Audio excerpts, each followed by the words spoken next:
Chama cha Mapinduzi CCM kimesema kuwa uboreshaji wa bandari ya Dar es Salaam kupitia kampuni ya DP World umeongeza mapato, idadi ya makasha yanayoingia na kupungua kwa siku ya meli kukaa bandarini. Katibu wa halmashauri kuu ya NEC itikadi, uenezi na mafunzo wa CCM Amos Makalla ameeleza hayo Aprili 17, 2025 wakati akizungumza na wananchi wa wilaya ya Masasi mkoani Mtwara, ikiwa ziara yake ya siku 10 katika mikoa ya Lindi na Mtwara.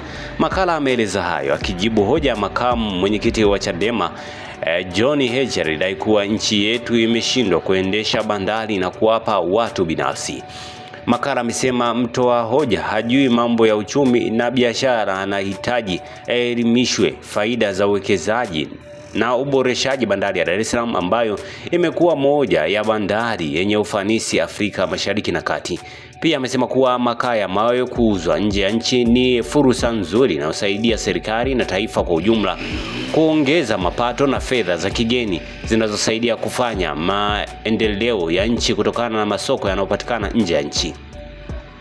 Kuwa na makaa ya mawe ni fursa kwa sababu tu yanatumika katika ngazi mbalimbali na hapa ndani ya nchi uhitaji wa makaa ya mawe ni mkubwa kwenye viwanda vyetu.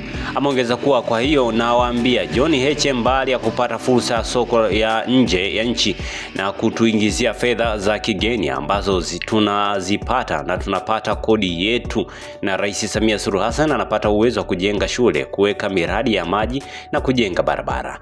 Pia Makalla amesema kwa Tanzania makaa ya mawe yanatoka kusini na kuna viwanda vya saruji nchini ambavyo vinahitaji uwepo wa makaa ya mawe, kikiwemo kiwanda cha saruji cha Wazo, Tanga Cement na Dangote, vyote vina uhitaji wa malighafi kama hiyo. Asante kwa kuifuatilia Baharia TV. Usisahau kulike, kusubscribe, kucomment na kushare.